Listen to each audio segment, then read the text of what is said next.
ಪ್ರಿಯ ವೀಕ್ಷಕರೇ ನಮಸ್ಕಾರ. ಕೆವಿ ಅಪ್ಡೇಟ್ಗೆ ಸ್ವಾಗತ. ನಾನು ನಿಮ್ಮ ಪೂಜಾ ಸ್ಪೀ. ಇನ್ನು ನಿರ್ದೇಶಕರ ಸ್ಥಾನಕ್ಕೆ ಭಾನುವಾರ 3 ಜನ ನಾಮಪತ್ರ ಸಲ್ಲಿಕೆ. ಇನ್ನು ಸಿರುಗುಪ್ಪ ಬಳ್ಳಾರಿ ಜಿಲ್ಲೆಯ ಸಿರುಗುಪ್ಪ ತಾಲೂಕಿನ ಸಿರಿಗೆರೆ ಗ್ರಾಮದ ಪ್ರಾಥಮಿಕ ಕೃಷಿ ಪತ್ತಿನ ಸಹಕಾರ ಸಂಘವು ಹಲವು ಕಾರಣಗಳಿಂದ ಚುನಾವಣೆಗೆ ನಡೆದಿರಲಿಲ್ಲ. ಇನ್ನು ಚುನಾವಣಾಧಿಕಾರಿಗಳು ಚುನಾವಣೆ ನಡೆಸುವಂತೆ ಸೂಚಿಸುವ ಹಿನ್ನೆಲೆಯಲ್ಲಿ ನಿರ್ದೇಶಕರ ಹುದ್ದೆಗೆ ಇದೇ ತಿಂಗಳು 25ರಂದು ನಿಗದಿ ಮಾಡಿ ಆದೇಶಿಸಿದ್ದಾರೆ. ಇನ್ನು ನಾಮಪತ್ರ ಸಲ್ಲಿಸುವ ಮೊದಲ ದಿನ ಬುಧವಾರ ಒಬ್ಬ ಅಭ್ಯರ್ಥಿ ನಾಮಪತ್ರ ಸಲ್ಲಿಸಿದ್ದು, ಶುಕ್ರವಾರದಂದು 6 ಜನ ನಾಮಪತ್ರ ಸಲ್ಲಿಸಿದ್ದು, ಇನ್ನು ರವಿವಾರದಂದು 3 ಜನ ನಾಮಪತ್ರ ಸಲ್ಲಿಕೆ ಮಾಡಿದ್ದಾರೆ. ಇನ್ನು ಒಟ್ಟು ಇವರಿಗೆ 10 ಜನ ನಾಮಪತ್ರವನ್ನ ಸಲ್ಲಿಸಿದ್ದಾರೆ. ಇನ್ನು ಗ್ರಾಮದ ಕೃಷಿ ಪತ್ತಿನ ಸಹಕಾರ ಸಂಘದ ನಿರ್ದೇಶಕರ ಸ್ಥಾನಕ್ಕೆ ಭಾನುವಾರ ರಾಜಮ್ಮ ಬಿ, ರಮೇಶ್, ವಸ್ತ್ರತ್, ಶರಣಮ್ಮ 3 ಜನ ನಾಮಪತ್ರ ಸಲ್ಲಿಸಿದ್ರು. ಇನ್ನು ಚುನಾವಣೆ ಅಧಿಕಾರಿ ವಿ ವೆಂಕಟೇಶ್ ನಾಮಪತ್ರವನ್ನ ಸ್ವೀಕರಿಸಿದ್ರು. ಇನ್ನು ಒಟ್ಟು 278 ಸಂಘದ ಸದಸ್ಯರಲ್ಲಿ ಸಾಲಗಾರರಲ್ಲದ ಕ್ಷೇತ್ರದ 11 ನಿರ್ದೇಶಕರು ಮತ್ತು ಸಾಲಗಾರರ ಕ್ಷೇತ್ರ 1 ನಿರ್ದೇಶಕರಿಗೆ ಚುನಾವಣೆ ನಡೆಯಲಿದ್ದು, ಇದೇ 16ಕ್ಕೆ ನಾಮಪತ್ರ ಸಲ್ಲಿಸಲು ಕೊನೆಯ ದಿನವಾಗಿದ್ದು, 18ಕ್ಕೆ ನಾಮಪತ್ರ ಹಿಂಪಡೆಯುವ ಕೊನೆಯ ದಿನವಾಗಿದೆ. 25ರಂದು ಚುನಾವಣೆ ನಡೆಯಲಿದ್ದು, ಅಂದೇ ಫಲಿತಾಂಶ ಪ್ರಕಟವಾಗಲಿದೆ ಎಂದು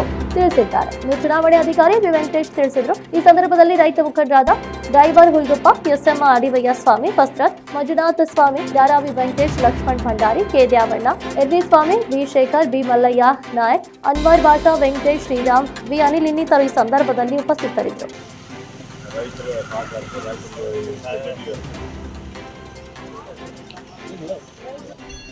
ಇದೇ ರೀತಿಯಾಗಿ ಎಲ್ಲರೂ ಸಹಕಾರ ಮಾಡಿರ್ತಕ್ಕಂಥ ಗ್ರೋತ್ ಮಾಡಿರ್ತಕ್ಕಂಥ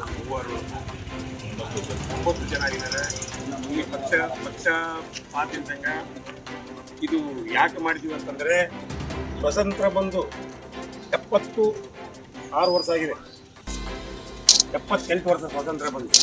ಸ್ವಾತಂತ್ರ್ಯಕ್ಕೆ ಹೋರಾಟ ಎಷ್ಟೋ ಜನ ಭಾಳಷ್ಟು ತ್ಯಾಗ ಮಾಡಿರ್ತಕ್ಕಂಥ ಜನ, ಬಲಿಪಾಸ ಜೀವನೇ ತ್ಯಾಗ ಮಾಡಿರ್ತಕ್ಕಂಥ ಜನ. ಅದು ಆದ ನಂತರ ಸ್ವತಂತ್ರ ಬಂದ ಮೇಲೆ ಡಾಕ್ಟರ್ ಅಂಬೇಡ್ಕರ್ ಸಂವಿಧಾನ ಬರಿಬೇಕಾದ್ರೆ ಎಲ್ಲರಿಗೆ ಸಮಾಗಮ ಇರಬೇಕಂತ ಮಾಡಿದ್ರು. ಆ ಸಮಾಗಮ ಇವತ್ತು ನಮ್ಮೂರಲ್ಲಿ 49 ವರ್ಷ ಸೊಸೈಟಿ ಹುಟ್ಟಿ 49 ವರ್ಷದಲ್ಲಿ ಎಷ್ಟು ಸಾರಿ ಅಧ್ಯಕ್ಷರು, ಅದಕ್ಕೆ ಡೈರೆಕ್ಟರ್ಗಳು ಎಲ್ಲ ಆಗಿರ್ತಕ್ಕಂಥವ್ರು ಯಾರಿಗೆ ಗೊತ್ತಾರ್ದಂಗಾಗಿ ಏನೋ ಇವತ್ತಿಗೂ ನಾವು ಸ್ವಾತಂತ್ರ್ಯ ಬಂದತೋ ಇಲ್ಲೋ, ನಮಗೆ ಸಂವಿಧಾನದ ಹಕ್ಕು ಬಂದತೋ ಇಲ್ಲ ಅಂತ ಗೊತ್ತಿರ್ತಕ್ಕಂಥ ಸಿರಿಗೇರಿ ಇಡೀ ಭಾರತ ದೇಶದಲ್ಲಿ, ಇಡೀ ಬಳ್ಳಾರಿಯಲ್ಲಿ, ಸುರಗುಪ್ಪ ತಾಲೂಕಿನಲ್ಲಿ ಬೇರೆ ಸೊಸೈಟಿಗಳು ಏನದಾವೋ ಗೊತ್ತಿಲ್ಲ. ಇದನ್ನ ಅಲ್ಲಗಾಣಿಸಬೇಕಾಗಿ ಎಲ್ಲ ನಮ್ಮ ಸ್ನೇಹಿತರು, ನಮ್ಮ ಎಲ್ಲರೂ ಯಾಕೆ ಆಗ್ಬಾರ್ದು, ಏನಾಗಬಾರ್ದು ಅಂತೇಳಿ ಒಂದು ಇದಕ್ಕೆ ಎಲ್ಲರೂ ಶ್ರಮಪಟ್ಟು ಹೋದಾಗ ಇದು ಅಂತ ಬಯಲಿ ಬಂತು. 775 ಓಟ್ ಇರ್ತಕ್ಕಂಥವ್ರನ್ನ 273 ಓಟ್ ತಂದಿದ್ದಾರೆ. ಅದು ನಮ್ಮ ಬಲಪಾದ ನಮ್ಮನ್ನ ನಿಮ್ಮಿಂದ ಆಗಿದೆ ಅಂತ ಹೇಳ್ತಾರೆ. ಯಾರಿಂದ ಆಗಿದೆ, ಯಾರಿಂದ ಲೋಪದೊತ್ತಾಗಿದೆ, ಯಾರಿಂದ ಇದಾಗಿದೆ ಅವ್ರಿಗೆ ಗೊತ್ತಿರಬೇಕು. ಯಾಕಂದ್ರೆ ಹಿಂದೆ ಆಡಳಿತ ಮಾಡ್ಕೊಂಡ್ ಬಂದಿರ್ತಕ್ಕಂಥವ್ರಿಗೆ ಆಡಳಿತ ಮಾಡಿದ್ರೆ ಅವರು, ಅಧಿಕಾರ ತಗೊಂಡ್ರೆ ಅವರು ಯಾವ ರೀತಿ ಇರಬೇಕು, ಒಬ್ಬ ರೈತ ಮುಖಂಡ ಯಾವ ರೀತಿ ಇದರಲ್ಲಿ ಸಾಲ ತಗೊಂಡು ಯಾವ ರೀತಿ ಬೆಳಿಬೇಕು, ಏನು ಸವಲತ್ತು ಮಾಡಬೇಕು. ಈ ಹಿಂದೆ ಮೊನ್ನೆ ನಮ್ಮ ಮನೆ ಸ್ವಾಮಿ ಹೇಳಿದ್ದಾರೆ, ಮುಂಬತ್ತಿಗೆ ಬಂದಿರ್ತಕ್ಕಂಥದ್ದು ಅಲ್ಲಿರ್ತಕ್ಕಂಥವ್ರು ಅಂತ. ನಾವು ಇವತ್ತು ಅದನ್ನ ಬೇಡ ಹೇಳಿದ್ದಾರೆ ನಾಳೆ. ಅದು ಅವ್ರ ಅಭಿವೃದ್ಧಿ ಯಾರ್ಯಾರು ಬೆಳೆಸ್ಬೇಕು, ನಿಮ್ಮನ್ನು ಕಂಡಂಗೆ ಇವತ್ತಿನ ಅಭಿವೃದ್ಧಿಗೆ ಹಿಂದಿನ ಅಭಿವೃದ್ಧಿಗೆ ಏನಾಗ್ತದೆ ಅಂತ ಹೇಳಿ ಮತ್ತೆ ಮುಂದೆ ನಾವು ದಯವಿಟ್ಟು ನಮ್ಮ 12 ಬಂದರೆ ನಾವು ಅಭಿವೃದ್ಧಿ ಕಡೆಗೇ ಗಮನ ಕೊಡ್ತೀವಿ. ಮತ್ತೆ ಚಿಂತಕರ ಸಭೆ ಅಂತೇಳಿ ಒಂದು ಮಾಡ್ತಾರೆ, ವಿಧಾನಸಭೆದಾಗಲಿ ಇದು ಪಾರ್ಲಿಮೆಂಟ್ನಾಗ ಆಗಲಿ ಚಿಂತಕರ ಸಭೆ ಅಂತ ಹೇಳ್ತಾರೆ. ಅದು ಬುದ್ಧಿವಂತರು ಹೋಗ್ತಕ್ಕಂಥದ್ದು. ಆ ಬುದ್ಧಿವಂತರು ಆಗಿವೋ ಇಲ್ಲ ಗೊತ್ತಿಲ್ಲ, ಆದರೂ ಈ ಮಟ್ಟಕ್ಕೆ ಬಂದೀವಿ. ಇದನ್ನು ಕೂಡ ನಾವು ಚಿಂತಕರ ಸಭೆ ಅಂತಲೇ ಮಾಡ್ತೀವಿ ಅಂತ ಹೇಳ್ತಾ ನಮ್ಮ ಎಲ್ಲರಿಗೆ ಮನಪೂರ್ವಕವಾಗಿ ಧನ್ಯವಾದಗಳು ತಿಳಿಸ್ತಾ, ಜೈ ಹಿಂದ್, ಜೈ ಕರ್ನಾಟಕ. ಮೊನ್ನೆ ಆಗಿರ್ತಕ್ಕಂಥದ್ದು 6 ಜನ ಇವತ್ತಾಗಿರೋದು ನಾಮಪತ್ರ. ಬಿ ರಮೇಶ್.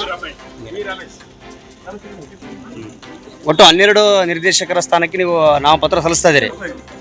ಅದರ ಗೆಲುವು ಖಚಿತ ಅಂತಂತೇಳಿ ನೀವು ನಿರೀಕ್ಷೆ ಮಾಡಿದ್ರೆ ಹೇಗೆ? ನಾವು ಯಾವುದೇ ಒಂದು ಹೆಜ್ಜೆಡ್ಬೇಕಾದ್ರೆ ಏರ್ಬೇಕಂತ ಒಂದು, ಈಗ ಬ್ಯಾಂಡ್ಗೆ ಏರ್ಬೇಕಂತಾನೆ ಒಂದು ಆಶಾವಾದಿಗಳು ಏರಲೇಬೇಕು. ನೀವು ಹೇಳಿದಾಗೆ ರಾಜಕೀಯ ಧ್ರುವೀಕರಣ ಅಂತ ಸುದ್ದಿ ಬರ್ತಾರೆ. ನಿಮ್ಮ ಅಭಿಪ್ರಾಯ?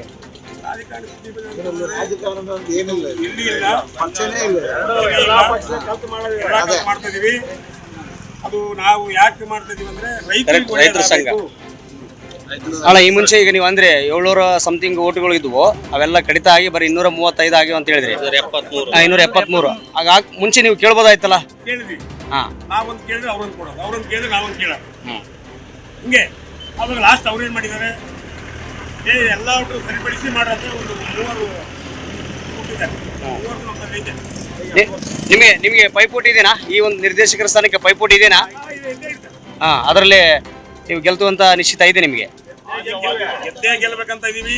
ರೈತರು ಮನಸ್ಸು ಮಾಡ್ಬೇಕು, ನಮಗೆ ಸಹಕಾರ ಮಾಡಬೇಕು. ರೈತರು ಯಾವುದೇ ಒಂದು ನಾವು ಇದು ಮಾಡ್ಬೇಕಂದ್ರೆ ಇದು ರೈತರ ಸೊಸೈಟಿ. ಹೌದೌದಾ? ಹೌದು. ರೈತರಿಗೆ ಬಂದರಿಗೆ ಕುಂಕ ಅಂತ ಕುಂಕ ಅಂದ್ರೆ ಸಾಕು, ಸಾಲ ಕಟ್ಟ ಅಂತ ಕುಂಕ ಅಂತ ಇದಕ್ಕೆ ಬಂದಿ ಅಂತ ಕೇಳಿದಾಗ ಅವರೇ ಸಾಲ ಕಟ್ಟಕ್ಕೆ ಬಂದಿರಪ್ಪ ಅಂತ ಹೇಳ್ತಾರೆ. ಹೌದಾ? ಇದು ಹೆಂಗಾಗಿದೆ ಅಂದ್ರೆ ಸಾಲ ಕಟ್ಟಿಲ್ಲ ಅಂತ ಹೇಳಿ ಮನೆ ಮನೆಗೆ ಹೋಗೋ ಪರಿಸ್ಥಿತಿ ಮಾಡಿದ್ದಾರೆ. ಹೌದಾ? ಪ್ರತಿಯೊಬ್ಬರಿಗೆ ಮನೆ ಮನೆಗೆ ರೈತ ನಾಯಕರಾದಂತ ನೀವು ರೈತ ನಾಯಕರು ಮುಂದೆ ಗೆಲ್ತು ಅಂತ ನೀವು ಹೇಳ್ತಾ ಇದಾರಲ್ಲ, ರೈತರಿಗೆ ಎಷ್ಟು ಮಟ್ಟಿಗೆ ನ್ಯಾಯ ಕೊಡಿಸ್ಬೇಡ್ರಿ? ರೈತರಿಗೆ ಎಷ್ಟು ಮಟ್ಟಿಗೆ ನ್ಯಾಯ, ಹಿಂದೆ ಅನ್ಯಾಯ ಆಗೈತೆ, ಮುಂದೆ ನ್ಯಾಯ ಕೊಡಿಸೋದು ಮೊನ್ನೆ ಹೇಳಿವಿ, ಇವತ್ತು ಹೇಳ್ತೀವಿ. ನಮ್ಮ ರೈತರ ಸಹಕಾರದಿಂದ ಎಲ್ಲ ನಮ್ಮ ಸದಸ್ಯರು ಗೆದ್ದು ಬಂದ್ರ ಅವ್ರ ಅಧ್ಯಕ್ಷತೆಯಲ್ಲಿ ನಾವು ರೈತರಿಗೆ ಸೊಪ್ಪು ಎಣ್ಣೆ 48 ತಾಸಿನ ತರಿಸು ಅಂತೇಳಿ ಇವತ್ತಿಗೆ ಹೇಳ್ತೀವಿ. ಮುಂದೆ ಸತೆ ನಾವು ಯಾವತ್ತಿಗೆ ಮಾತು ಮಿಸ್ ಆಗೋದಿಲ್ಲ. ನಮ್ಮ ಬಾಡಿ ಆದ ಪ್ರಮಾಣ ವಚನ ಆದ ದಿವಸನೇ ಒಬ್ಬ ಸೆಕ್ರೆಟರಿ ಪರ್ಮಿಟ್ ಇದೆ, ಅವತ್ತೇ 48 ತಾಸಿನಾಗ ಸೊಪ್ಪು ಎಣ್ಣೆ ಬೀಜ ಇತರಾದಿಗಳು ಏನು ರೈತರಿಗೆ ಸೌಲಭ್ಯ ಸಿಗ್ತಾವೋ ಅವು ಹೆಚ್ಚಿನ ಅನುಕೂಲ ಮಾಡ್ತೀವಿ ನಾವು. ಇನ್ನು 3 ನಾಮಪತ್ರ ಯಾವಾಗ ಸಲ್ಲಿಸ್ತಾರಣ? ಬುಧವಾರ ಫೈನಲ್ ಮಾಡಿ. ತೆಕ್ಕಲಕೋಟೆಯಿಂದ ಕೆ ಸಾಯಿಬಾಬಾ ವರೆಗೆ ಇಂಥ ಮತ್ತಷ್ಟು ಅಪ್ಡೇಟ್ಸ್ಗಳಿಗಾಗಿ ನೋಡ್ತಾ ಇರಿ ABNews 24/7. ಧನ್ಯವಾದಗಳು.